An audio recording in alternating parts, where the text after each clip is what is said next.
Bam wham! Earlier this year, Persona 3 Reload released. Now that I've had a bit of time to digest it, I'm going to talk about it just in time for episode Aigis The Answer DLC. Is it worth it for a newcomer, someone who's already a fan of the franchise, or someone who's already played the other versions of Persona 3? I'll do my best to answer just that.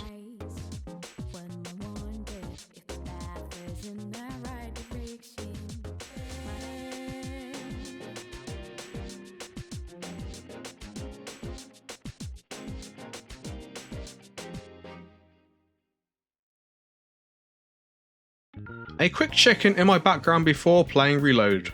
I finished Persona 4 and 5, also SMT, and dabbled in a few other games in the franchise.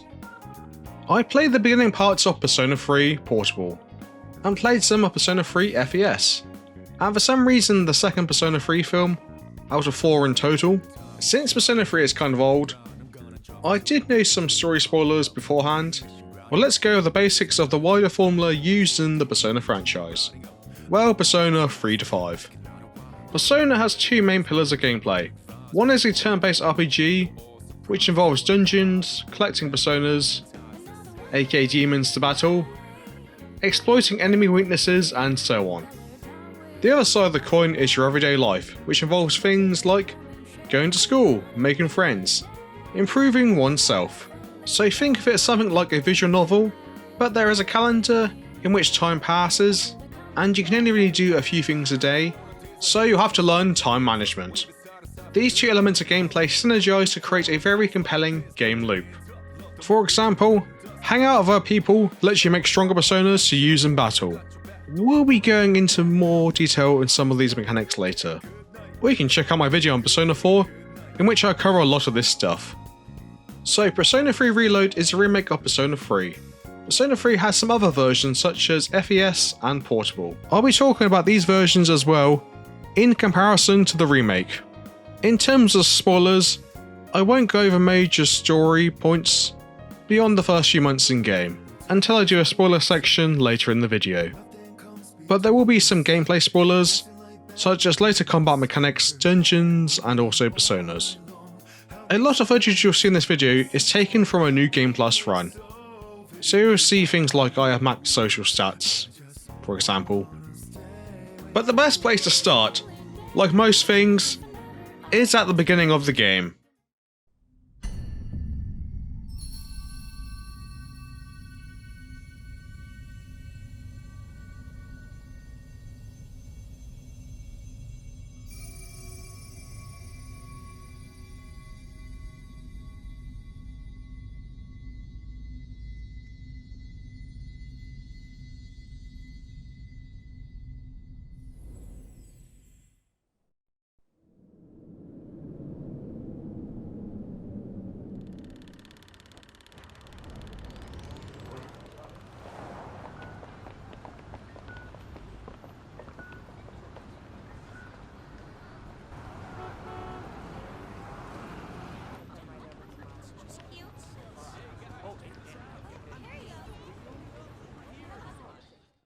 Like all the other modern personas, you are a new transfer student. We got an anime cutscene.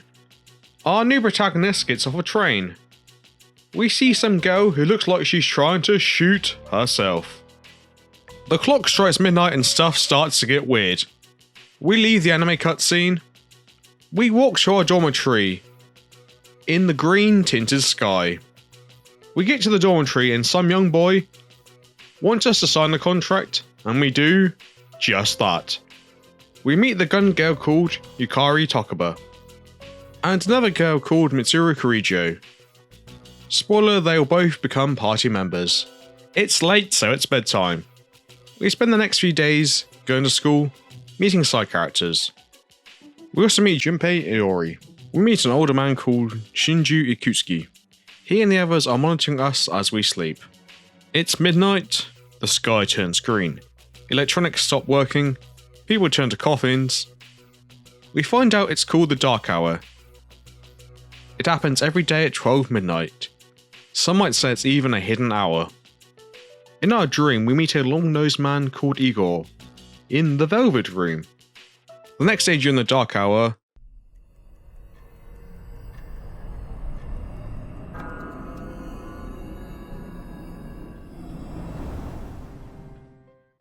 another guy called Akihiko Sanada gets injured fighting something big. That something big is at the dorm. We must run to the roof. Oh no, that big thing is a big shadow. Hikaru drops a gun. We pick it up.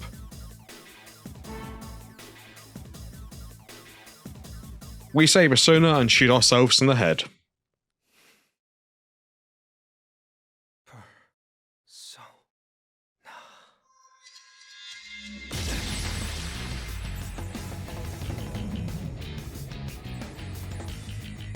I am thou, thou art I. From the sea of thy soul I come. I am Orpheus, master of strings.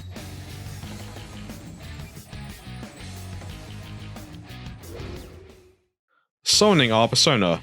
That Persona then devours itself, then kills the big boy shadow. Some smaller shadows attack, we get a combat tutorial, and fight them off with our original Persona, Morpheus. Morpheus, Dorpheus, Orpheus, go. We pass out. We meet Igor once more. We were asleep for many a day. We go back to school. We then learn more about the Dark Hour. They explain that most people are not aware of it since they sleep inside the coffins. Also, shadows come out during this hour and attack those who are not in the coffins. They explain their group is the Specialized Extracurricular Execution Squad, or SEAS for short. On paper they're a school club, but they actually fight shadows. They also go on to explain some people can awaken the power of Persona during this dark hour. They ask us to join the club, so we do. We also get our own gun called an Evoker, which lets us summon and use Persona. We get our first social link. We'll get into that a bit later on. At night, that one boy says the end is near. Hey look, that Junpei guy is joining the dorm and sees. The next day we get our first proper mission. We're going to explore Tartarus, which is a giant tower that appears above the school during the dark hour.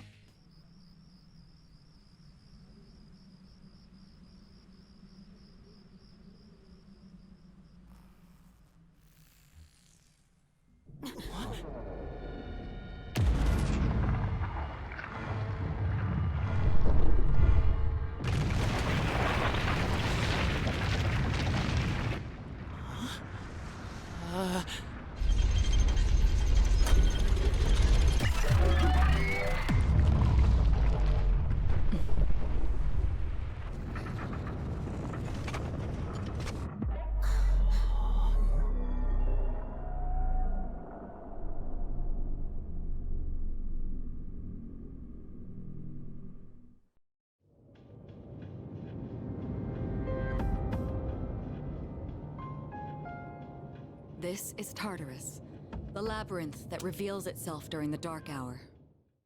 At the bottom of the tower is a big room with a big clock.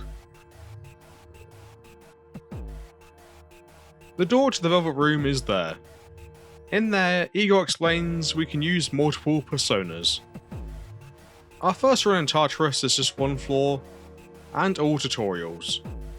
Also, Yukari and Junpei are in your party at this stage.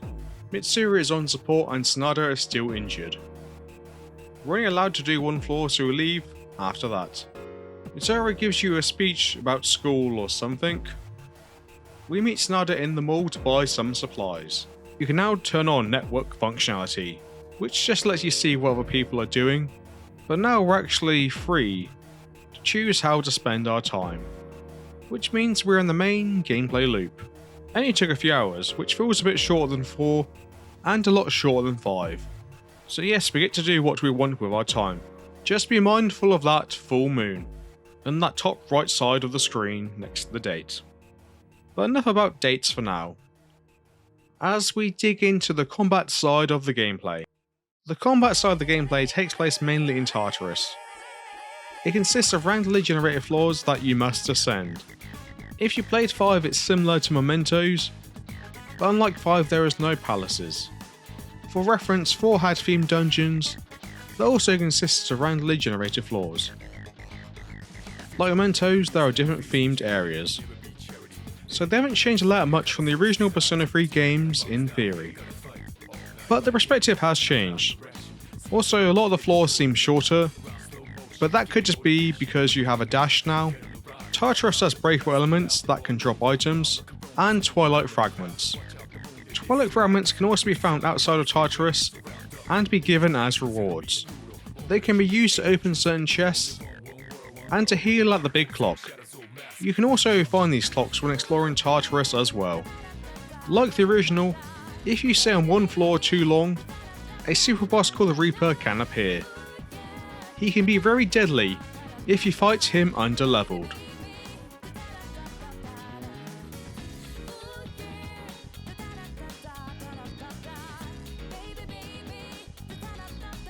Also, he can now follow you up floors.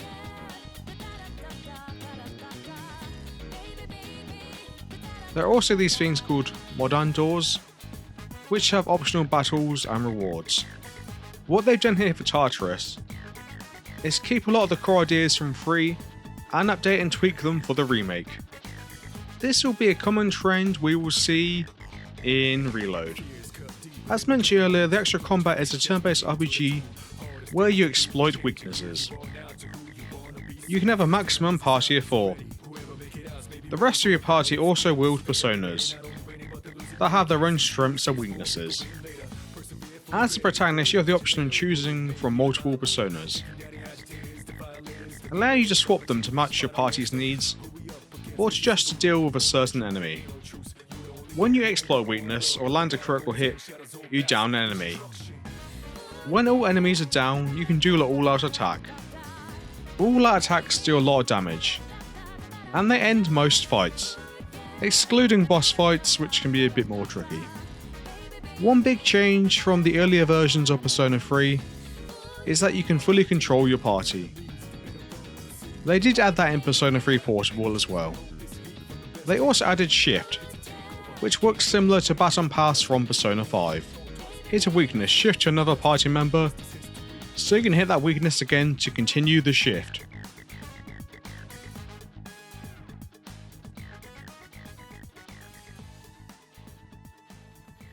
Something a bit unique compared to Persona 4 and 5 is that we have 3 types of physical damage: pierce, strike and slash.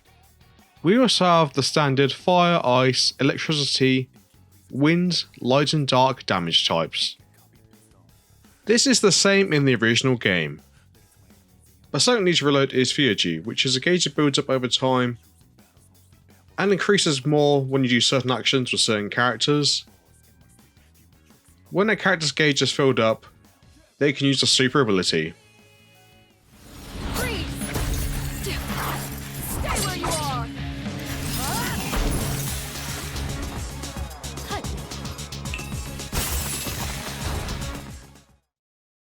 When you finish a battle, you might get a shuffle time. Shuffle time is an extra bonus for things like skill cards, money and XP in form of a card. But the most important thing about shuffle time is that it's one way to acquire a new persona. This is the only way to recruit a new persona that's not a result of a fusion. This leads into a problem I have with Persona 3 and 4's enemy variety. Unlike Persona and SMT5, where you fight demon/personas and then can recruit them through negotiations. But in 3 you mostly fight generic enemies that get reskinned throughout the game. So I definitely think the way 5 handles the enemies and recruitment is far more interesting. It's always more fun to fight a brand new enemy and you know you have the chance to recruit them. But of course, this is how it was in the original Persona 3, so the game wanted to stay true to that. While we're talking about personas, let's enter the Velvet Room.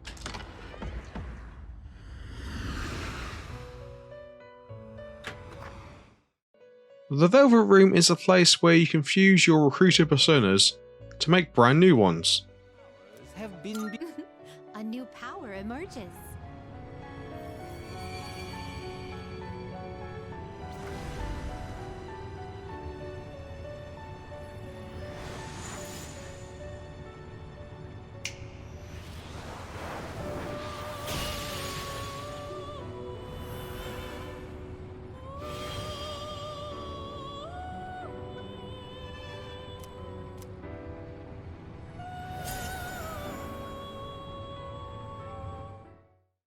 You can also resummon your older personas, including ones from past playthroughs.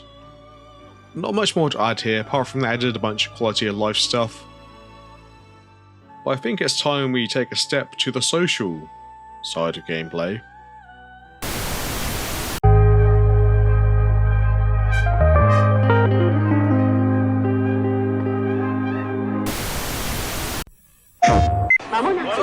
月13日午前0時影時間始まる。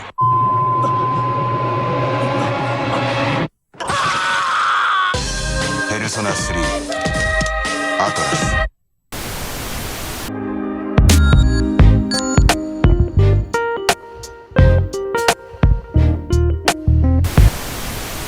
This social side of gameplay is something the original Persona 3 introduced and was something that redefined the franchise, which is also one of the major reasons why Persona 1 and 2 are not talked about much. Well, maybe it'd be in the conversation a bit more if you could actually buy them. So, each day that you're not interrupted for story reasons, you get 2 time slots to do something, after school and the evening. In the evening you can go to Tartarus. That does mean that you can't do anything else in the evening. There are a bunch of things you can do that don't advance time, such as buying items and doing some side quests. One of the major things you can do in your free time are the social links. Social links are basically just spending time with people, hanging out with them, and advancing their individual stories. Each social link is tied to an arcana, you know those things from tarot cards?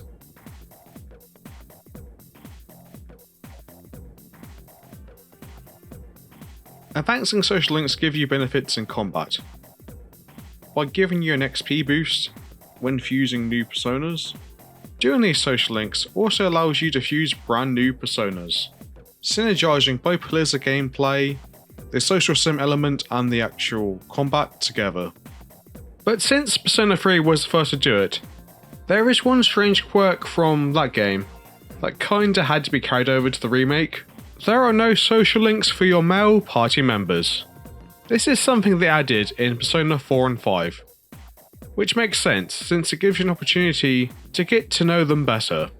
I know they wanted to stay true to the original, and it would be a pain to rework those social links, so they gave us something similar to rectify that: linked episodes.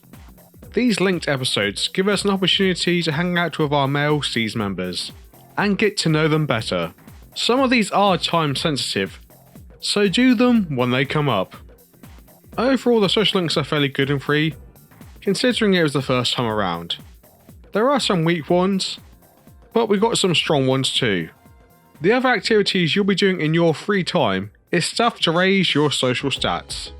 There are 3 social stats to raise: academics, charm and courage. You'll need your social stats to be at a certain level for some social links. There are a bunch of activities you can do to raise them: going to the arcade, karaoke, eating at restaurants and so much more. On New Game Plus these stats do carry over, so you probably won't need to raise them again. In your dormitory, you can also do activities with your party members that give you social stat points or items. Something to keep in mind when doing all your social stuff is the calendar. In Persona 4 and 5, the calendar has a deadline where if you don't finish the dungeon in that time frame, you get a game over. In 3 there are full moon bosses that will appear every full moon cycle. You do not have to reach a certain point in Tartarus to fight these bosses, but you'll want to be at a certain level, so you might as well progress as far as you can into Tartarus. so you'll be high enough level. So, manage your time correctly. Also, let's just say, there might be some other encounters that are not on the full moon, so you always want to try and be prepared. One new feature they added in Reload is the rewind option, which is basically a autosave that lets you go and rewind time. For example, if you forget to stock up on items before entering Tartarus, you can use the rewind to go back in time earlier in that day. It's a tiny bit hidden in the menu, but it's a nice quality of life feature, and I hope it makes it into future entries into the franchise. Now let's move on to the aesthetics. Let's start easy with the music in Persona 3 Reload. The tracks consist of stuff from the original, remixes and new songs. Also, Lotus Juice is back. Overall, I like the game's music. It stays true to the original, but adding a little bit extra flair. Also, it's not that surprising that Persona has good music, since it generally always does. But the big aesthetic change we need to talk about is the graphics and just the overall art direction, UI, that kind of thing. The graphics have a very notable upgrade from the original, which makes sense since it was a PS2 game released in 2006. The game looks really good in a lot of places. They've taken some notes from Persona 5 by adding some stylish UI, but some areas do feel really flat, like the dormitory during the day.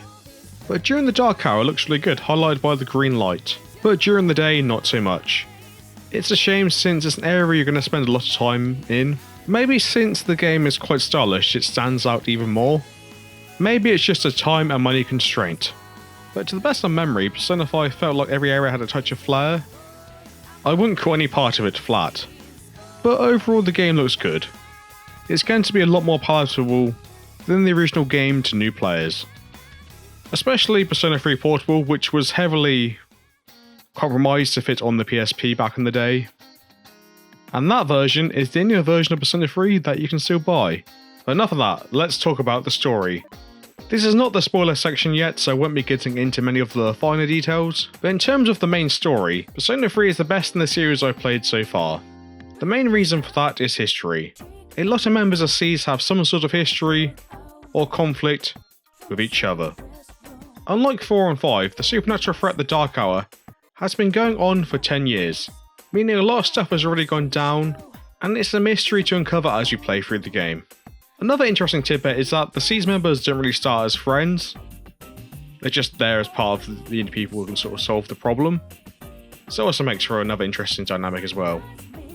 We have another big plus in the game's story, which is the thematic theming of the game.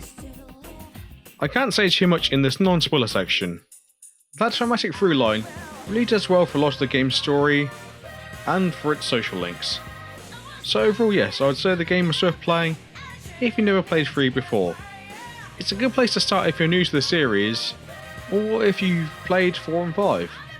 If you have played 3 before, most of the changes are more modernisation and quality of life stuff, with the attempt to keep the core of the game intact, which seems to be what the developers set out to do.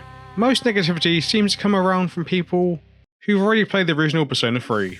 Complain about how it's too expensive, the tone has changed too much, and it's too easy. Look, it took me around 74 hours to finish the game, and it costs about £60 on PC. Yes, I would like it to be cheaper, but this is the cost of most games now, and it's also a fairly long one at that. Or, just wait for the price to drop a bit. As for difficulty, yeah, the game was not that difficult for me, but I don't really play Persona for difficulty or challenge. If you want that, go play SMT. As for the tone, I can't say too much since I haven't played enough of those original versions to have a say, but from what I have played, the tone does seem a bit different in areas, but again from my limited experience it still feels somewhat in line with the other versions of Persona 3. But hey, I can't say for sure at this point, so I'll leave it at that. But since this is an easily accessible and the best looking version of the game, it's the one that got me to play all the way till the end. It's the version of the game I'd recommend to most new players. Hell, I even stopped playing Portable when I heard rumours of this remake. But as I said, Portable is a very compromised version of the game. It's only worth playing for those who want to play the female protagonist route, since that's not available in Reload. That would have been very cool if they did put it in this game, but it's also a fair amount of work to do. It would be cool if they released Persona FES or something like that, for those who are fond of that particular version of the game. But overall, Persona 3 Reload is definitely going to be the definitive version of the game for a lot of people. But then we got the DLC, something Atlus has a bad track record with. At this point it might just be Sega overall, with things like paid DLC for New Game Plus in Like a Dragon Infinite Wealth. We got a standard fare of Atlus DLC for things like costumes, music, and more personas. Stuff that should really just be unlockables in the base game. On top of that, we have an expansion pass with a new story expansion, The Answer, something that was originally a part of Persona 3 FES. Since it wasn't part of the base game at launch, I just thought they weren't even going to bother doing it. Also, from what people tell me, the original wasn't exactly held in high regard, but now it's an extra for £28.99. I still stand by what I said earlier, with Persona 3 Reload being worth the price, but I can't imagine this DLC is worth it. It should have just been part of the base game, and that would truly make Persona 3 Reload the definitive version of the game. Hopefully this version of The Answer is better, but at that price, I would still say hold off on it. Now we move on to spoilers. There will be a time on screen for when spoilers end. Also remember those YouTube timestamps. So I'll give you a little bit of time before we get into it. How about a 5, 4, 3, 2, 1. Persona 3 Reload spoilers are a go. As I said earlier, I knew spoilers from various sources. I did forget some of them. I forgot a lot of what happened in the second Persona 3 film. But one spoiler I did remember is that the main character dies at the end of the game. We'll get into the meat of that a bit later on. But yeah, I knew the whole time, which just recontextualised a lot of the game in a first time playthrough. The game does give you some hints, like when you summon Phantos when you're meant to be just summoning your normal persona at the start of the game. Phantos is the god of death in Greek mythology. He also has that social link with a young boy that only the main character can see under the Death Arcana. I'm interested to hear from people who didn't know about the main character's death beforehand, if you felt the game was actually going in that direction. A lot of the game's theme is not only around the protagonist accepting death, but how people accept death of those around them. From October till in the game, the death really ramps up, with our party member Shinjiro Aragaki dying. Then Itsuki is revealed to be manipulating seas to defeat the full moon bosses to revive an entity called Nyx. He then kills Mitsuru's dad, and then dies himself. Just after I meet Ryuji Mokuzuki, who turns out to be the young boy from the start of the game, who is deaf, and the avatar for the big bad called Nyx. We just find out Ryuji was still the protagonist 10 years ago. We then learn that Nyx will end the world. Ryuji gives us an offer: kill him so that everyone will forget all about that Dark Hour stuff. Then Seas get to be blissfully unaware about the end of the world. But this is the bad ending. If you choose not to, it leads to a confrontation with the Nyx avatar, who is the final boss. On January 31st, Nyx will appear at the top of Tartarus. For this final portion of the game, you can really feel the end is near. Something I haven't talked about is Strager, a rival bunch of Persona users who cause a whole bunch of problems for the party, including the death of Shinjiro. There's also a bit of a love story between Junpei and Strager member Chidori. Having some non-supernatural antagonists adds a lot to the story, since we encounter them many times throughout the game. We will have our final encounter with them on January 31st, in the lead up to the final boss. I'm yet to have a talk about all the members of C's aka your party. This is one of the more diverse parties. In 4 and 5 we have a bunch of high schoolers and one mascot. In 3 we have high schoolers, a child, a dog, and a robot. I don't have time to really go in depth into too much of the party, but we will talk about Aigis, the anti-shadow robot, who's got to learn to be human in that. She's also the playable character in The Answer, so she's quite important. She's also the one who sealed the Nyx avatar in the protagonist. As a result, she's quite devoted to him. Her story and her role in the story are one of the more memorable things about the game. But I guess we should truly move on to the end. After dealing with Strager, there is the final boss, the Nyx Avatar.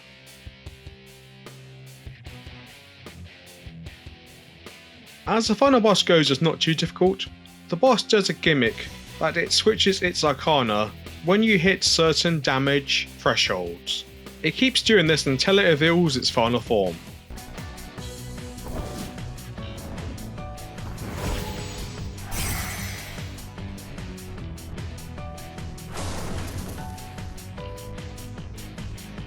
I sense I didn't want. Is this very well?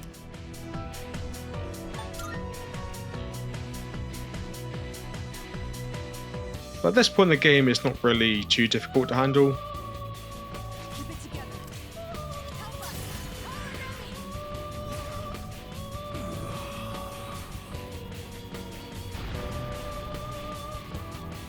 After that boss fight, it appears the Nyx Avatar is not defeated so easily. Turns out Nyx is the moon, and the end is the moon crashing towards the Earth. We see how a bunch of other characters react to this, but Igor appears, and with the power of friendship, gives the protagonist the ability to fly into the moon. For what is kind of a boss fight, well, it's more of a cinematic boss fight. It keeps doing damage, but the power of friendship is just too strong. The power of friendship lets the protagonist use the Great Seal to defeat Nyx.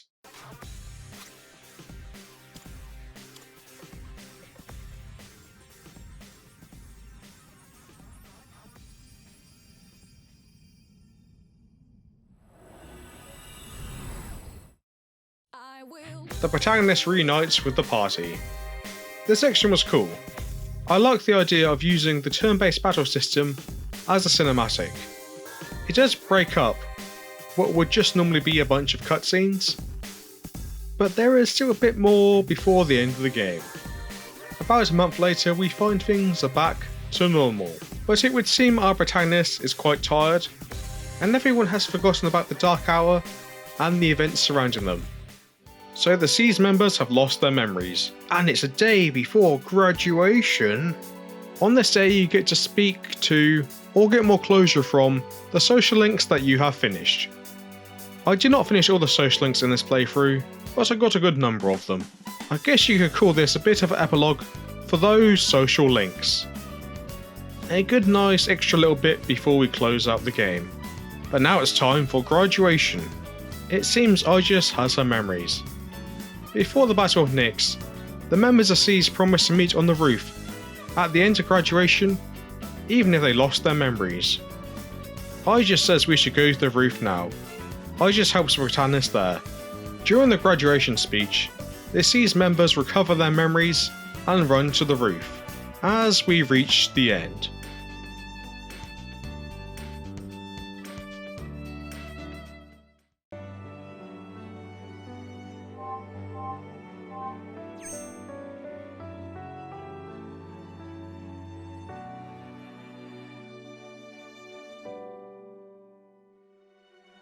Sorry. What's gotten into me? It's good. I finally found a reason to live. So why am I...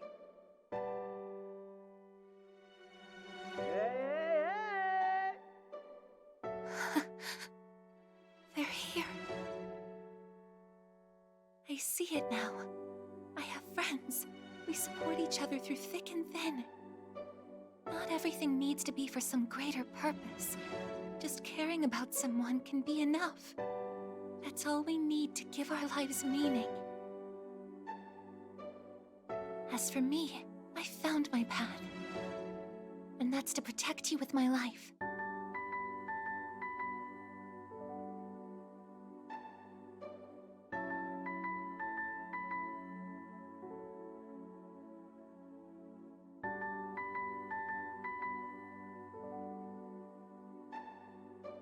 Thank you so much for everything.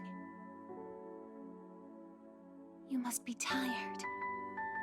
Go ahead and rest now. I'll be right here. I won't be going anywhere.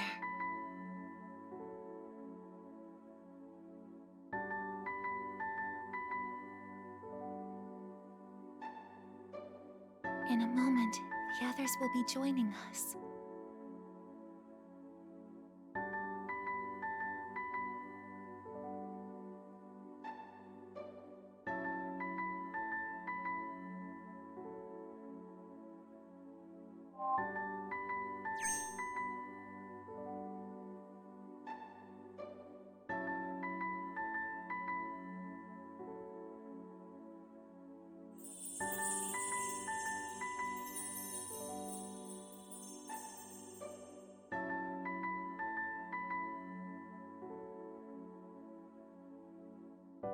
It'll be okay. I'm right by your side, here to protect you forevermore.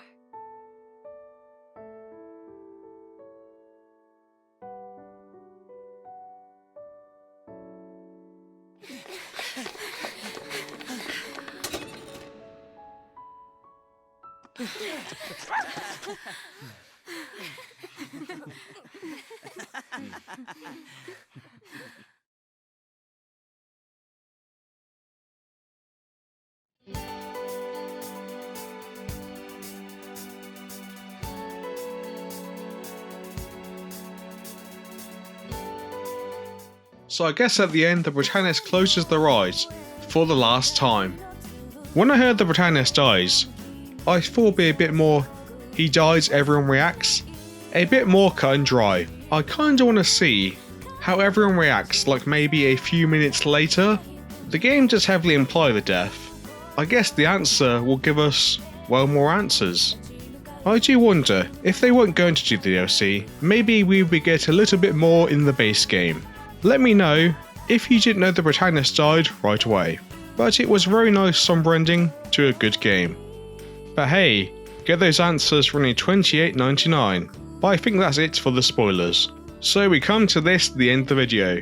There's a lot more about Persona 3 Reload that I didn't get to talk about, so I encourage you to experience the game for yourself to find out more. Also, if you watched or skipped forward to this point of the video, thank you. As we look to the future, we got Metaphor ReFantasio, the next game from Atlus. It seems to have some similarities to Persona/SMT, but is a new standalone franchise. It looks interesting, but I probably won't be making a video on it, especially at launch. I guess we'll get Persona 6 at some point as well. Let me know if there's any more Persona and or SMT games that I should look at and or make a video about. There's still a lot of older stuff I haven't played that I want to take a look at some point. So that's it for now. You know the drill. The likes, the comments, the engagement. We'll see a recommended video on the screen maybe. And the video ends shortly. I guess. Goodbye.